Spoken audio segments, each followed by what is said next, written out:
Hello what's up class tenth, welcome to my channel bubbles of science. तो आज हम लोग क्लास टेंथ की साइंस का एक नया सा चैप्टर पढ़ेंगे जिसका नाम है life processes. Okay, let's start.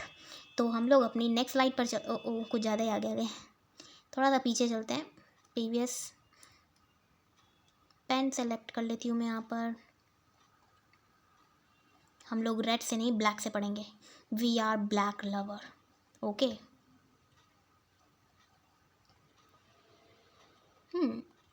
Okay, colour select हो गया। तो पहली बात तो लाइफ प्रोसेस होता क्या है ये देखते हैं हम लोग, है ना। लाइफ प्रोसेस होता क्या है इसको आपको ना एक एग्जांपल से बताती हूँ मैं। जैसे कि ये हमारा अर्थ है, ठीक है।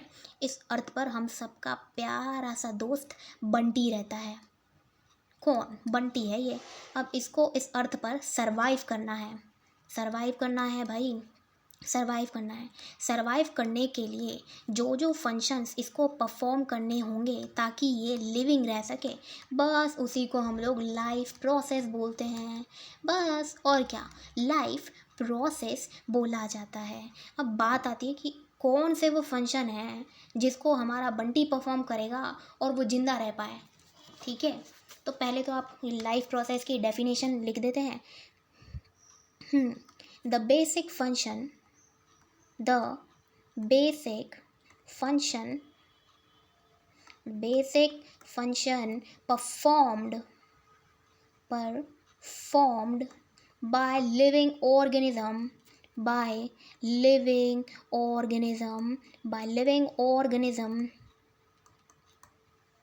to maintain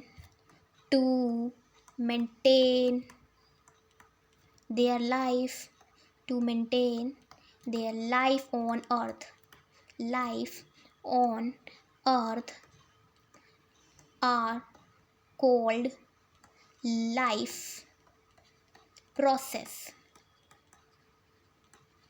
समझे, है ना। तो ये जो नीचे का एग्जाम्पल है, क्या मेरी बात समझ में आई भाई? बड़ा ही प्यारा सा एग्जाम्पल लिया है मैंने। देखो, ये हमारी अर्थ है। हमारी अर्थ पर हम सबका प्यारा सा बंटी रहता है। उस बंटी को इस अर्थ पर सरवाइव करने के लिए जो फंक्शन परफॉर्म करने पड़ेंगे उसी को हम लोग लाइफ प्रोसेस बोलते हैं। कितना आसान था। इसी एग्जाम्पल को मैंने डेफिनेशन के अंदर कन्वर्ट कर दिया।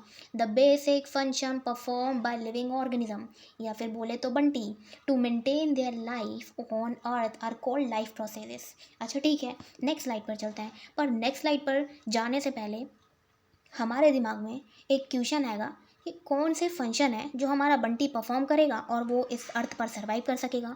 तो भाई उन फंक्शन के नाम आगे देखते हैं। भाई देखो, ये लाइफ जो फंक्शन थे ना,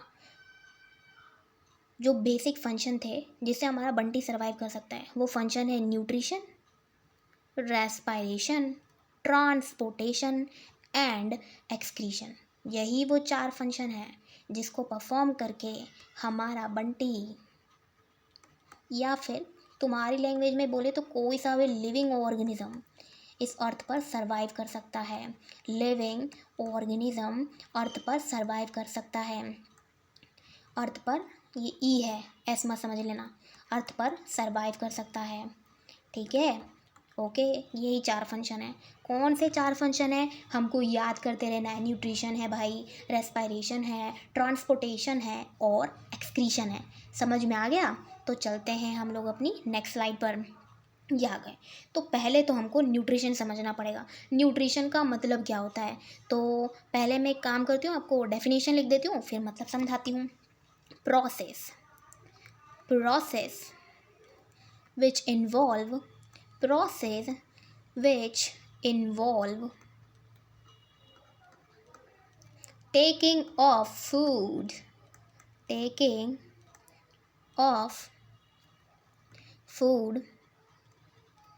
inside the body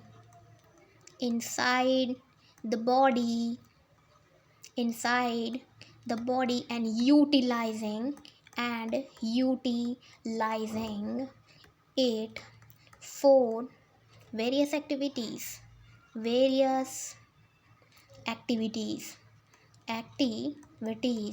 okay ma'am, इसका मतलब क्या हुआ?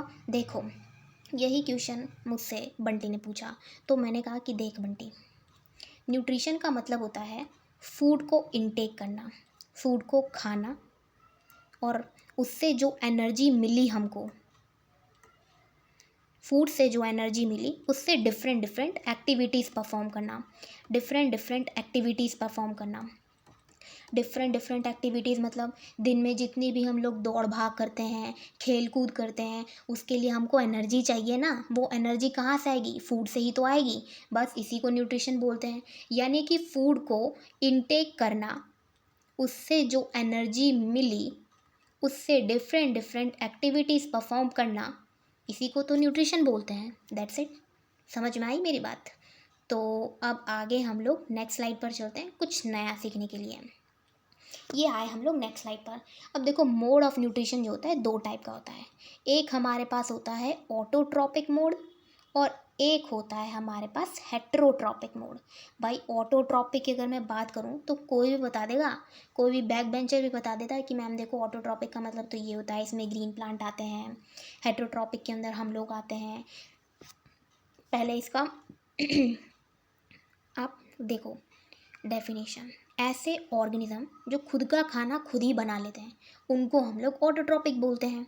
ठीक है, तो those organism those organism those organism which make those organism which make their own food, which make their own food are called autotrophic mode of nutrition। Autotrophic nutrition लिख देते हैं। ऑटोट्रॉफिक न्यूट्रिशन इसी को बोलते हैं। भाई ऑटोट्रॉपिक एग्जाम्पल, ऑटोट्रॉपिक का कोई एग्जाम्पल है? बिल्कुल है, ग्रीन प्लांट। जितने भी ग्रीन प्लांट होते हैं खुद का खाना खुद ही तो बनाते हैं, ग्रीन प्लांट। एक और एग्जाम्पल है, वेट, आपकी एनसीईआरटी में एक और एग्जाम्पल दे रखा है, उसका नाम है सम बैक्टीरिया।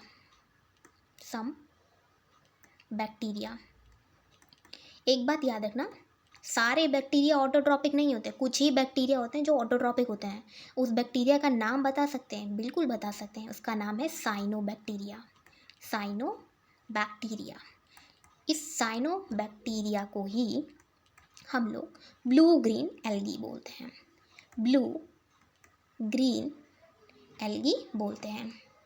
ठीक है, तो आपको याद हो गया, ये वाली स्लाइड याद हुई। मोड ऑफ न्यूट्रिशन हमारे पास दो टाइप के होते हैं, एक होता है हमारे पास ऑटोट्रॉपिक और एक होता है हमारे पास हेटेरोट्रॉपिक। ऑटोट्रॉपिक का मतलब समझ में आ गया, those organism which make their own food are called as autotrophic nutrition. इसका एक एग्जाम्पल को तो सबको रटा रटा याद है, वो है ग्रीन प्लांट। बस थोड़ा सा एफर्ट लगा के एक और एग्जाम्पल याद कर लेंगे, सम बैक्टीरिया। बैक्टीरिया का नाम क्या है? साइनोबैक्टीरिया नाम है। इसी साइनोबैक्टीरिया को क्या बोलते हैं? और ब्लू ग्रीन एल्गी बोलते हैं। क्या बोला जाता है इसी को? Blue green algae. तो आई होप आपको ये वाली स्लाइड याद हो गई होगी। नेक्स्ट स्लाइड पर चलते हैं हम लोग। ये आए हम लोग अपनी नेक्स्ट स्लाइड पर। नेक्स्ट स्लाइड पर हम लोग हेटेरोट्रॉपिक न्यूट्रिशन के बारे में पढ़ेंगे। एक सेकेंड, थोड़ा सा हेटेरोट्रॉपिक दिख रहा। हेटेरोट्रॉपिक मोड ऑफ न्यूट्रिशन क्या होता है? हेटेरोट्रॉपिक न्यूट्रिशन के अंदर वो ऑर्गेनिज्म आते हैं जो खुद का खाना खुद नहीं बना पाते हैं, जो दूसरों पर डिपेंडेंट होते हैं, उनको बोलते हैं हेटेरोट्रॉपिक न्यूट्रिशन। तो आओ इसकी डेफिनेशन लिख लेते हैं। Mode of nutrition, mode of nutrition, mode of nutrition in which organism derive their food बोल दो या आप न्यूट्रिशन बोल दो, चलेगा कुछ भी। देयर फूड या आप न्यूट्रिशन बोल दो। by taking ready-made food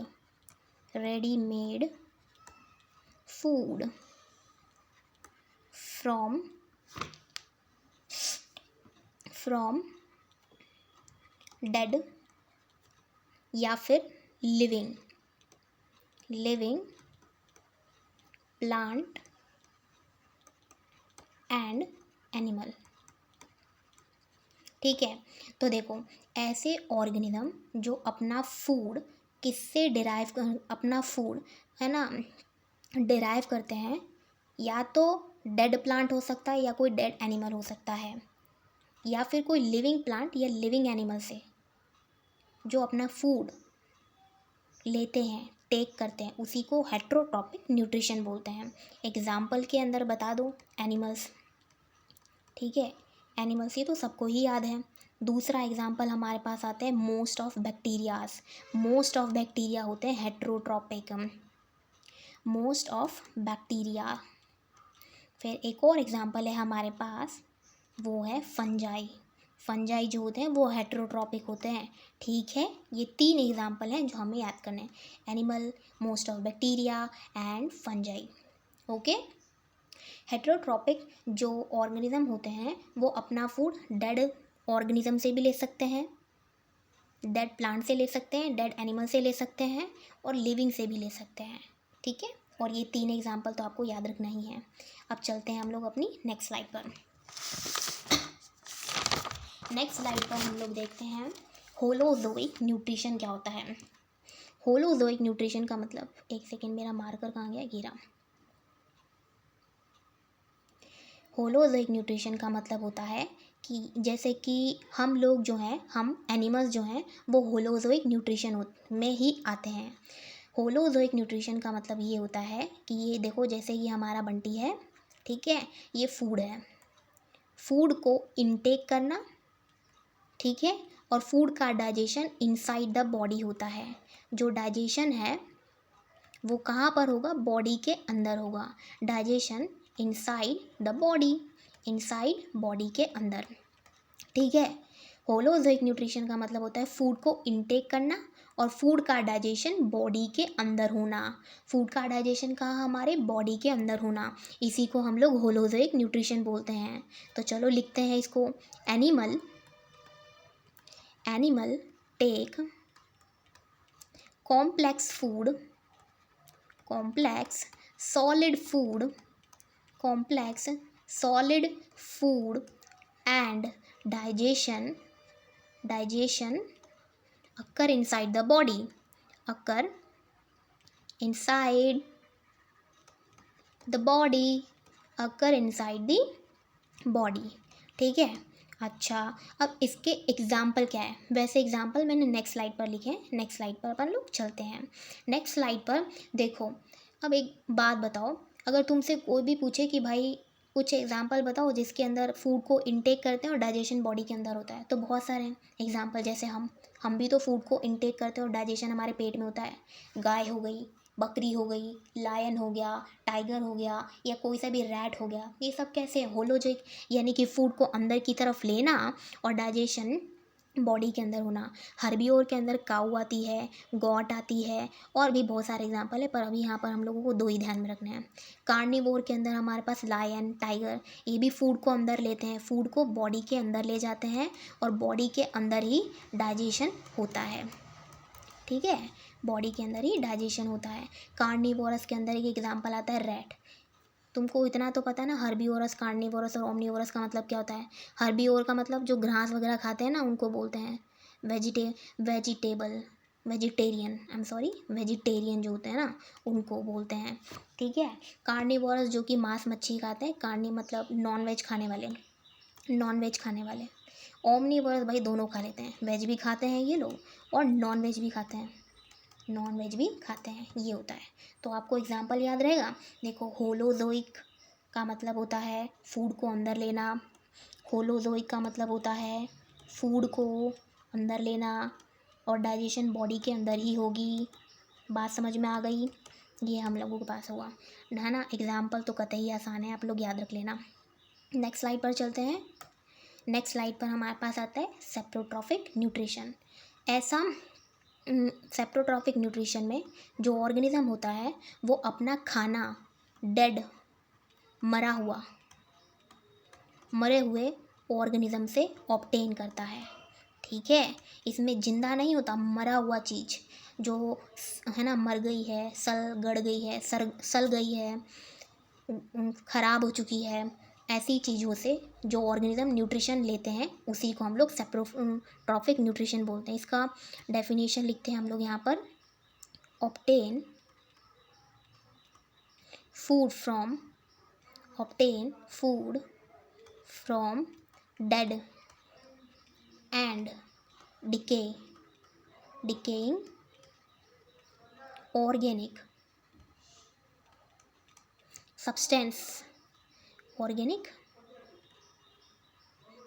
substance they break down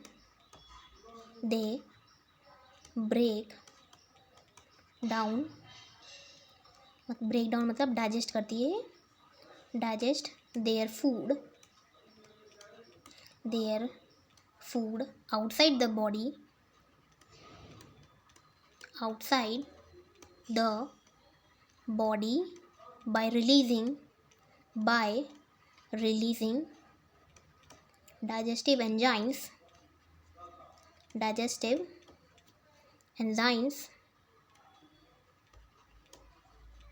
and then absorb।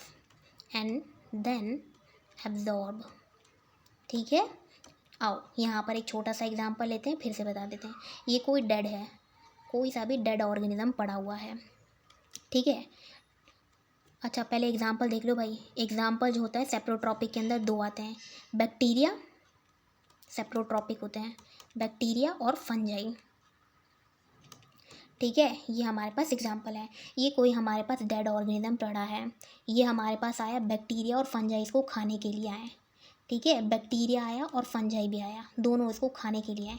तो पहले ये क्या करते हैं, इनमें ऐसा वाला कंडीशन नहीं है कि ये फूड को पहले अपनी बॉडी में लेंगे फिर डाइजेशन इसकी बॉडी में होगा, नहीं, ऐसा वाला सीन नहीं है।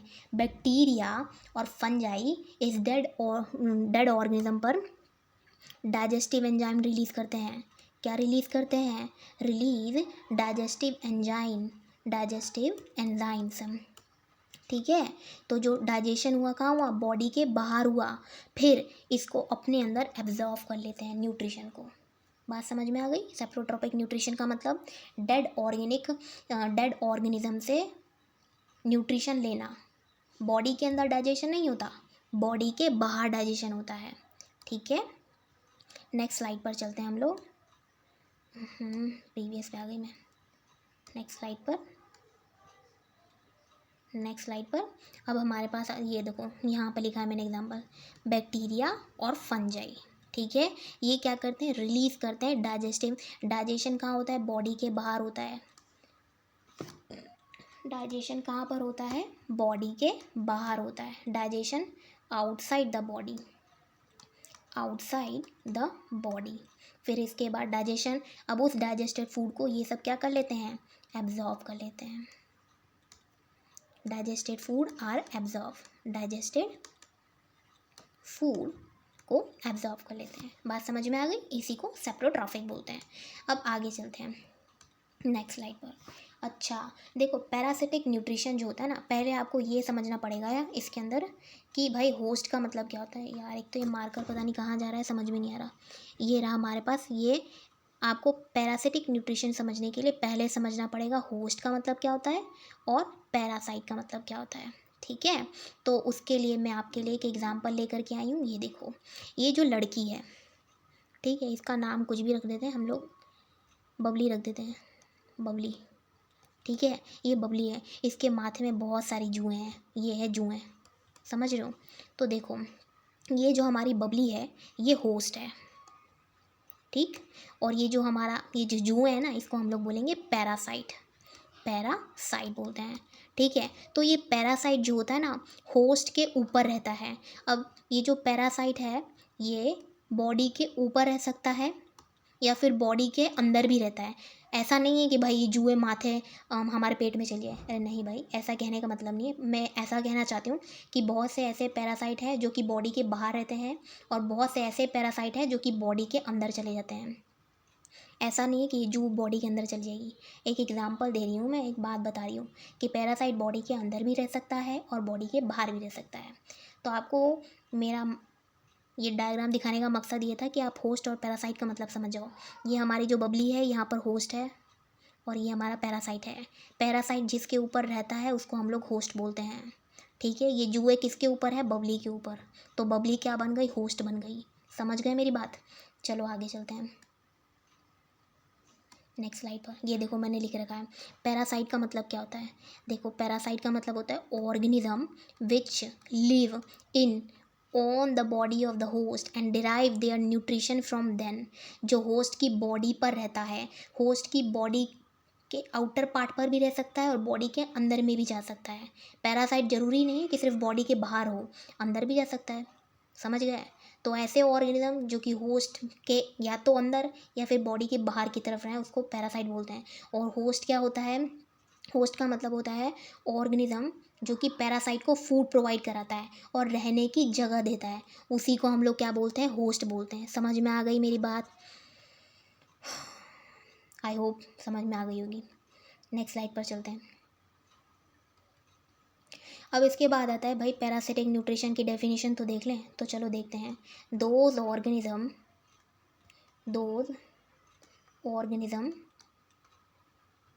विच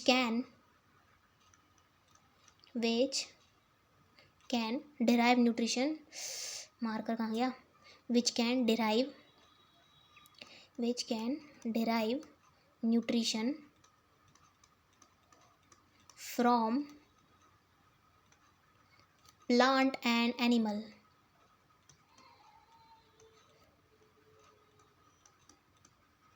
ये प्लांट एनिमल क्या है? होस्ट है।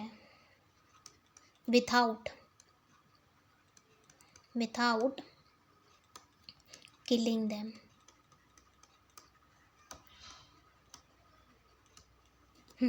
तो ये हुआ हमारे पास। ठीक है, पैरासाइट। देखो भाई वो पैरासाइट में मैंने आपको जुए वाला केस बताया था ना, लेके चलती हूँ मैं आपको उसी स्लाइड पर। अभी 13 पे है, 11 पे हुआ वो। देखो ये जो जुए है ना, कभी भी होस्ट को किल नहीं करेगी। भाई इसके माथे पे जुए तो क्या मर जाएगी क्या? ये नहीं, किल नहीं करती है। जो पैरासाइट होता है वो अपने होस्ट को कभी भी किल नहीं करता। समझ गए मेरी बात? वही लाइन यहाँ पर लिखी हुई है, देखो। Those organism which can derive nutrition from plant and animal, मतलब होस्ट से अपना न्यूट्रिशन लेगा पर होस्ट को मारेगा नहीं, किल नहीं करेगा। समझ गए? अब इसके एग्जाम्पल के लिए नेक्स्ट स्लाइड पर आते हैं। इसका एग्जाम्पल है हमारे पास कस्कूटा प्लांट। इस कस्कूटा प्लांट को ही अंबर बेल बोला जाता है। दूसरा हमारे पास एग्जाम्पल आते हैं टिक्स, लाइसेस, लीचेस और टैपवर्म। ठीक है, ये अपने होस्ट पर रहेंगे और होस्ट से न्यूट्रिशन डिराइव करेंगे। ये जो एग्जांपल है हमारे पास किसका है? ये कस्कूटा प्लांट का है। कस्कूटा, ये जो कस्कूटा प्लांट है इसको हम लोगों ने पैरासाइट क्यों बोला है भाई? देखो पैरासाइट प्लांट भी हो सकता है, एनिमल भी हो सकता है, ज़रूरी नहीं है। ठीक है, ये कस्कूटा जो है ना, इसके अंदर क्लोरोफिल होता ही नहीं है। इसमें क्लोरोफिल प्रेजेंट ही नहीं होता। क्लोरोफिल है ही नहीं तो अपना खाना बनाएगी ही नहीं, फोटोसिंथेसिस होगा ही नहीं। तो भाई ये अपना खाना किससे लेगी? फूड कहाँ से मिलेगा? अरे ये क्या है? पैरासाइट है, दूसरे प्लांट पर चिपक जाती है। ये देखो चिपकी हुई दिख रही है ना, लिपटी हुई दिख रही है तुमको? दूसरे प्लांट से जाकर के लिपट गई और इसके पास होती है सक्टोरियल रूट्स। तो ये क्या करती है? इस होस्ट में से न्यूट्रिशन को अपने अंदर डाल रही है। समझ गए? इसीलिए कस्कूटा प्लांट कैसा है? पैरासिटिक। ये किसका एग्जाम्पल है? टिक्स का है। जैसे हमारे माथे में जुए होती है, वैसे जो डॉग्स होते हैं ना, उनकी बॉडी पर टिक्स प्रेजेंट होते हैं। अब आगे चलते हैं नेक्स्ट स्लाइड पर। ये देखो ये क्या है? हमारी जुएँ हैं जो हमारी बालों में रेंग रही है। लाइस है ये, लाइस भी क्या एक पैरासाइट है। ये क्या है? ये हमारे पास लीच जो होती है क्या करती है? खून चूसने का काम करती है। तो ये है ना, लीच का डायग्राम है। ये हमारे पास टेपवर्म है, ये भी आपकी एनसीईआरटी में दे रखा है। ओके, तो ये जो 5 एग्जाम्पल है आपको याद करने हैं, ये पाँचों के पाँचों एग्जाम्पल याद करने हैं। तो नेक्स्ट स्लाइड पर चलते हैं, अब आगे बढ़ेंगे हम। आगे बढ़ते रहो भाई। अब इसके बाद आ जाता है डाइजेशन इन ह्यूमन के अंदर भाई हमको डाइजेशन की बात करनी है। तो जो ह्यूमन होता है, ह्यूमन की जो डाइजेस्टिव सिस्टम होती है उसमें 2 पार्ट होते हैं, एक होता है एलिमेंट्री कैनाल और एक होता है डाइजेस्टिव ग्लैंड। तो चलते हैं थोड़ा आगे। ये रहा हमारे पास एक ह्यूमन डाइजेस्टिव सिस्टम है। क्या है ये भाई? ह्यूमन डाइजेस्टिव सिस्टम है। ये डायग्राम है। वेल मुझे इसे अपने हाथों से बनाना चाहिए था, पर मैंने अपने हाथों से नहीं बनाया क्योंकि मुझे ऐसा लगा कि शायद लेक्चर बहुत ज़्यादा एक्सटेंड हो जाएगा। पर कोई दिक्कत वाली बात नहीं है। अगले जो लेक्चर होगा ना इसका, उसमें मैं अपने हाथों से बनाऊँगी, ताकि आप भी अपने हाथों से बनाना, हाथों हाथ याद हो जाएगा दोनों को। मुझे तो याद ही, आपको भी याद हो जाएगा। चलो आगे। तो ये देखो, पहली बात तो जो एलिमेंट्री कैनाल होती है ना, वो होती क्या है पहले तो ये देख लो तुम लोग। एलिमेंट्री कैनाल जो होती है, ये रही हमारी एलिमेंट्री कैनाल। लॉन्ग ट्यूब होती है। बेसिकली क्या होती है? एक लॉन्ग ट्यूब होती है। बेसिकली लॉन्ग ट्यूब होती है ये, एक लॉन्ग ट्यूब होती है, extending from mouth to anus. एक लॉन्ग ट्यूब होती है जो कि माउथ से एनस तक होती है। इस डायग्राम में देखो, ये रहा हमारे पास माउथ, ठीक है। ये एलिमेंट्री कैनाल यहाँ से हमारी स्टार्ट होती है। हमारा माउथ दिख रहा है आपको, ये माउथ। अब इसके बाद देखो, ये हमारा ईसोफेगस आ जाता है, स्टमक आ जाता है हमारा, इसमें लीवर वगैरह आ गया, पेनक्रियाज आ गई, स्मॉल इंटेस्टाइन आ गया, लार्ज इंटेस्टाइन आ गया। ये सब कुछ हमारे पास हमको देखने को मिला। मतलब ये कुल मिला करके ये ऐसे, और यहाँ पर एंड हो रहा है एनस पे। तो ये जो पूरा पोर्शन है, क्या है ये भाई? और तेरी शिट, कहाँ गया?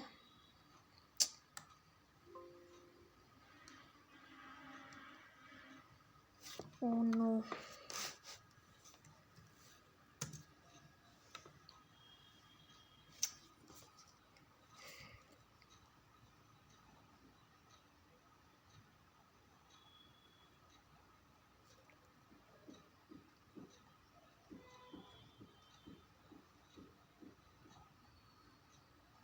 एक सेकेंड रुको, बहुत बड़ा घोटाला हो गया मेरे साथ। कौन से स्लाइड पे थे मुझे ये भी नहीं याद है।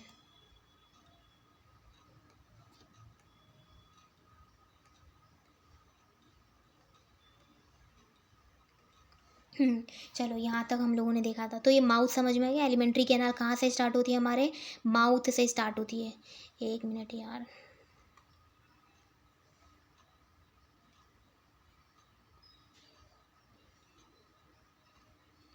ओफो, क्या हो रहा है आज?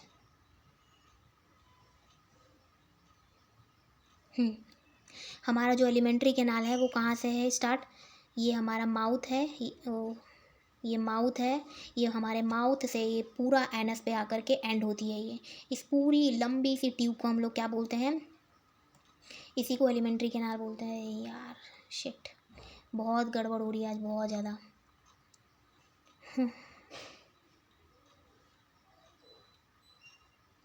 Sorry for distraction, I am really very sorry. पता नहीं आज बहुत। चलो आ गए हम लोग अपनी मंजिल पर, है ना। तो ये हम लोगों ने देखा एलिमेंट्री कैनाल के बारे में। एलिमेंट्री कैनाल डायग्राम से मैंने आपको समझा दिया। अब इसको लिखते हैं। होता क्या है alimentary canal? Alimentary canal is basically long tube. Alimentary canal is long tube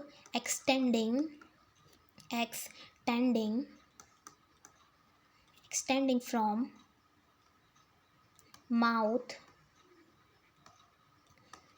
to anus, ठीक है। ये हम लोगों ने यहाँ पे देखा। हमारी एलिमेंट्री कैनाल में हमारा माउथ आता है, हमारी बकल कैविटी आती है, ईसोफेगस आता है, स्टमक आता है, इंटेस्टाइन आता है ना। और इसी इंटेस्टाइन पे दो पार्ट होते हैं भाई, एक होता है स्मॉल इंटेस्टाइन और एक हमारे पास होता है लार्ज इंटेस्टाइन। आगे चलते हैं और इसको एलोबोरेटेड वे में पढ़ते हैं हम लोग। अच्छा देखो, बहुत से लोग कंफ्यूज होंगे, मैम माउथ और बकल कैविटी में फ़र्क क्या है? ये देखो, ये जो इसका मुंह है ना, इसको हम लोग बोलेंगे माउथ। जब ये अपने मुंह को खोलेगा, है ना, इसे बोलते हैं हम लोग माउथ। जब मुंह को खोलेगा तो जो अंदरूनी पार्ट है, ये जो अंदर वाला पार्ट है, इसको हम लोग बकल कैविटी बोलते हैं। इस अंदर वाले पार्ट में हमको क्या दिखा? इसी को हम लोग क्या बोलते हैं? बकल कैविटी बोलते हैं। बकल कैविटी इसे बोला जाता है। ये क्या है? इस बकल कैविटी के अंदर, इसके अंदर हमें क्या देखने को मिला? दांत देखने को मिले बकल कैविटी में, टीथ देखने को मिला हमको, हमें साथ ही साथ में टंग देखने को मिला। और इसी के अंदर सलाइवरी ग्लैंड प्रेजेंट होती है, ग्लैंड्स हमारे पास प्रेजेंट होती है। आई होप आपको माउथ और बकल कैविटी में फ़र्क समझ में आया होगा। इस माउथ को ओपन करने पर जो चीज़ें हमें अंदर की तरफ दिख रही है, इसी को हम लोग क्या बोलते हैं, बकल कैविटी बोलते हैं। ठीक है, बकल कैविटी में टीथ आ गया, ये टंग आ गई, सलाइवरी ग्लैंड आ गया। चलते हैं नेक्स्ट स्लाइड पर। अरे यार मैंने नेक्स्ट दबाया था ना, नेक्स्ट पे चलो भाई, नेक्स्ट पर। तो ये हमारे पास क्या है, माउथ है। माउथ के लिए कुछ लिखना चाहते हैं अपन तो लिख लेते हैं, ओपनिंग थ्रू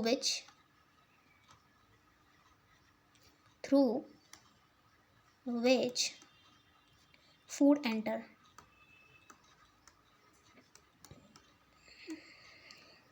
ठीक है, बगल कैविटी के अंदर भी देखा था हमने क्या क्या आते हैं, टीथ आते हैं हमारे पास, सलाइवरी ग्लैंड आता है हमारा टंग आ जाता है इसके अंदर। ठीक है, नेक्स्ट स्लाइड पर चलते हैं, एक एक करके हम लोग देखते हैं। अब इसके बाद टीथ जो होता है वो क्या किस चीज़ में हेल्प करता है, बताओ तुम लोग ही भाई। फूड को काटने में, चबाने में हेल्प करता है, और किस में हेल्प करता है, help in chewing and grinding, chewing and grinding of food. हमारे पास टोटल 4 टाइप के टीथ होते हैं, कितने, 4 टाइप के टीथ होते हैं। ठीक है, पहला जो है उसका नाम है इंसीजर्स। दूसरा जो टाइप है हमारे पास आता है यहाँ पर, है ना, केनाइन्स। तीसरा जो हमारे पास आता है, उस तीसरे का नाम है प्रीमोलर। और जो चौथा है उसका नाम है हमारे पास मोलर। वेल बेसिकली मुझे यहाँ पर डायग्राम भी लाना चाहिए, पर सॉरी मैं नहीं ला पाई, मेरे दिमाग से निकल गया, माफ़ कर दो मुझे। इंसिजर जो होते हैं फूड को बाइट करने में हेल्प करते हैं, बाइटिंग ऑफ फूड। ठीक है, कैनाइज जो होते हैं नुकीले दांत होते हैं, हम सबके पास है, जो कि चीर फाड़ करने के हेल्प करते हैं। मतलब जो नॉनवेज खाते हैं ना, तो वो ऐसे चीर फाड़ में काम आता है, मतलब समझ रहे हो, वियरिंग एंड टीयरिंग में, वियरिंग एंड टीयरिंग में। पॉइंटेड टीथ इसको बोलते हैं, क्या बोलते हैं इसको, पॉइंटेड टीथ बोला जाता है। पॉइंटेड टीथ सबके पास होगा, तुम्हारे पास भी होगा, देखना ज़रा ध्यान से। अब ये जो प्री मोलर और मोलर है, ये किस, दोनों का काम एक ही है, फूड को क्रश करना, छोटा छोटा कर देना उसको, क्रशिंग में और ग्राइंडिंग में हेल्प करता है, crushing and grinding of food. ठीक है, फिर इसके बाद हमारे पास हमारी ज़ुबान आती है, जो कि बड़ी कैंची की तरह दौड़ती है कि नहीं दौड़ती, सच सच बताना। ठीक है, चलो कोई बात नहीं। अब ये जो टंग है वो हमें बोलने में हेल्प करती है, तो पहला पॉइंट लिखेंगे, play a role in speech. बोलने में हेल्प करती है भाई, हमारी ज़ुबान नहीं होंगी तो हम बोलेंगे कैसे। और दूसरा जो लार निकलता है हमारे मुंह में से, उसको फूड के साथ मिक्स करने में हेल्प करती है, help in mixing of saliva with food। और तीसरा रोल, मार्कर कहाँ गया, ये रहा, फूड को निगलने में हेल्प करती है। अगर सोचो हमारी ज़ुबान नहीं होगी तो फूड को निगलेंगे कैसे, हम नहीं निगल पाएंगे। ठीक है, तो फूड को निगलने में हेल्प करती है, हेल्प इन swallowing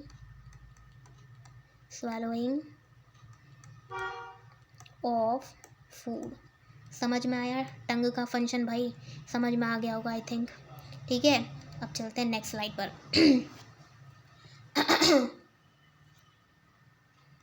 नेक्स्ट अब हमारे पास आ जाता है सलाइवरी ग्लैंड। ये रहा हमारा सलाइवरी ग्लैंड, का काम होता है सलाइवा सिक्रीट करना, सिक्रीट सलाइवा।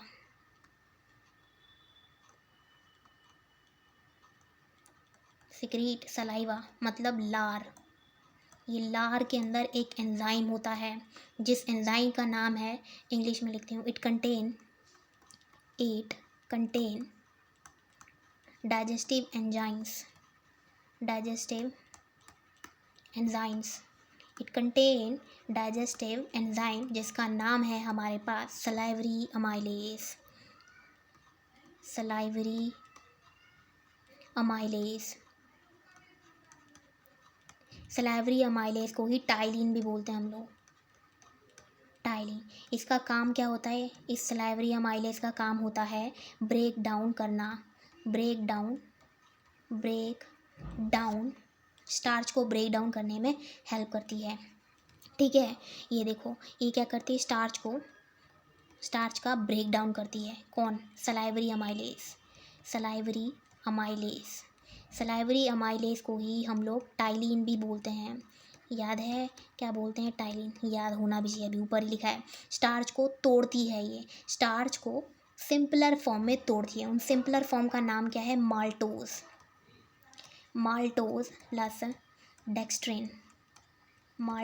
Plus dextrin. ठीक है, ये हुआ। अब चलते हैं नेक्स्ट स्लाइड पर। अब इसके बाद हमारे पास आता है फेरिंग्स। देखो, फेरिंग्स जो होता है क्या है, ये पहले लिख देती हूँ फिर बताती हूँ आपको। मार्कर कहाँ गया? ये रहा। बकल कैविटी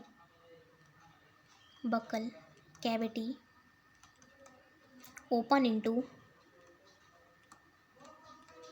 शॉर्ट नैरो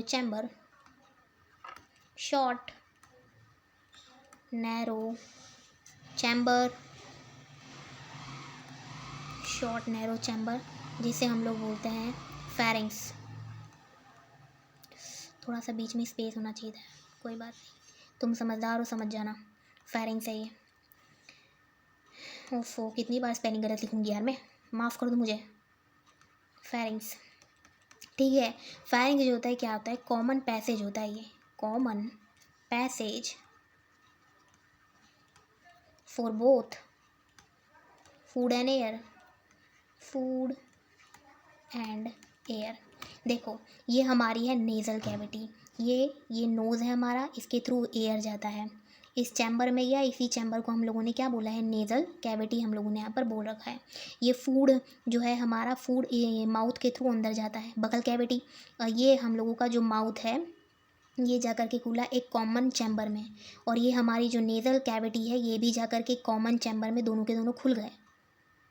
यानी हमारा जो बकल कैविटी है वो और हमारा जो नेज़ल कैविटी है वो दोनों के दोनों एक कॉमन चैम्बर में खुले, जिसे हमने नाम दिया है फेरिंग्स। समझ में आया? तो क्या है? Buccal cavity open into the short narrow chamber, जिसका नाम है फेरिंग्स कॉमन पैसेज होता है फूड और एयर का। समझ में आ गई? अब इसके बाद आता है हमारे पास ईसोफेगस। क्या होता है ईसोफेगस? जो होता है, एक सेकेंड, मार्कर कहाँ है? ईसोफेगस जो होता है, ये जो फूड होता है उस फूड को फेरिंग्स के थ्रू फूड को स्टमक में डालने का काम करता है ना। ये क्या है? हमारा ईसोफेगस है। उफ, ये जो लॉन्ग ट्यूब दिख रही है ना आपको, इसी को हम लोग क्या बोलते हैं? ईसोफेगस बोलते हैं, है ना। इस ईसोफेगस ने क्या किया? फेरिंग्स को स्टमक में से कनेक्ट करने का काम करा। फूड को फेरिंग्स से स्टमक के अंदर लाने का काम किसने किया? ईसोफेगस ने किया। अभी आप ना ये थोरेसिक पार्ट जो है इसको काटो, ये काम का नहीं, और इस सर्वाइकल पार्ट को भी काटो। अभी जितना हमारी बुक में लिखा है हम उतना ही पढ़ेंगे भाई। ईसोफेगस का मतलब समझ में आया? ईसोफेगस का काम क्या होता है? ये क्या करता है? फूड को टेकिंग द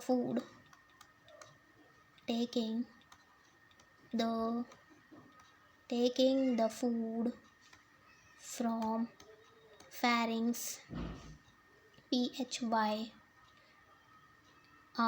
सॉरी मैं बार बार गलत लिख रही हूँ स्पेलिंग, pharynx to stomach।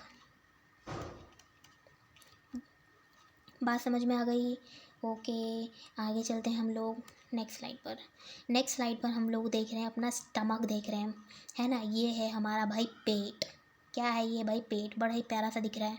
तो चलो इसके बारे में थोड़ी जानकारी ले लेते हैं। भाई तुमको किस शेप का दिख रहा है ये? हैं, बताओ किस शेप का दिख रहा है? चलो मैं ही बता देती हूँ, तुम भी क्या याद रखोगे। ये वापस से बंद ना हो जाए यार, बंद मत होना प्लीज़। ये हमारे पास हमारा स्टमक है। स्टमक जो होता है कैसा होता है? पहले बात तो इसकी लोकेशन देखो, हमारी बॉडी में जो स्टमक है उसकी लोकेशन कहाँ है?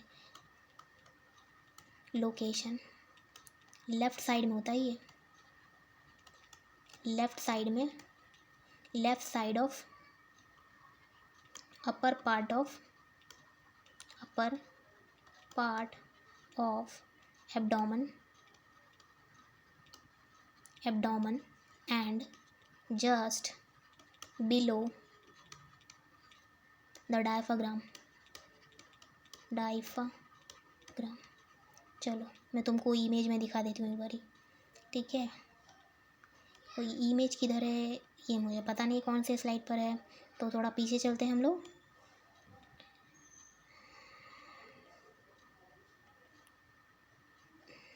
कहाँ है यार, कौन सी स्लाइड पे मुझे पता नहीं है, 16 पे होगा शायद। ये देखो ये हमारा क्या है, ये रहा स्टमक। ये स्टमक जो है ये ऊपर ये देखो, ये वाला जो पोर्शन है ना, इसे हम लोग बोलते हैं थोरैसिक कैविटी। थोरैसिक कैविटी बोलते हैं।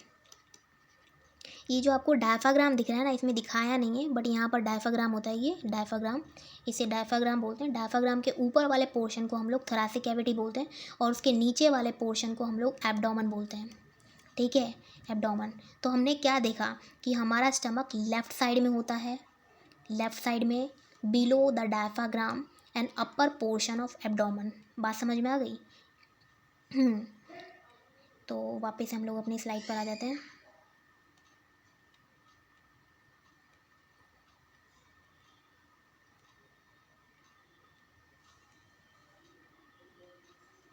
ये आ गए हम लोग, ठीक है। तो ये आपको लोकेशन समझ में आ गई होगी डायग्राम के थ्रू। अब इसका स्ट्रक्चर देखते हैं, इसका स्ट्रक्चर कैसा है। स्ट्रक्चर जो है कैसा है ये बेसिकली थिक है, मोटा होता है। ऐसा नहीं कि पतला सा है, नहीं, ये बहुत मोटा होता है, ठीक है। ये जो है बहुत मोटा है, थिक है, मस्कुलर होता है। एंड भाई कौन से शेप का दिख रहा है, जे शेप का दिख रहा है।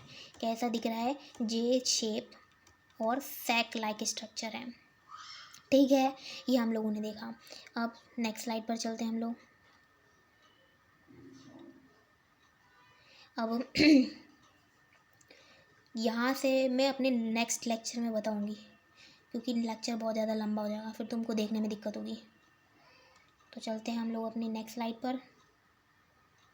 आई थिंक यहाँ ख़त्म हो रहा है।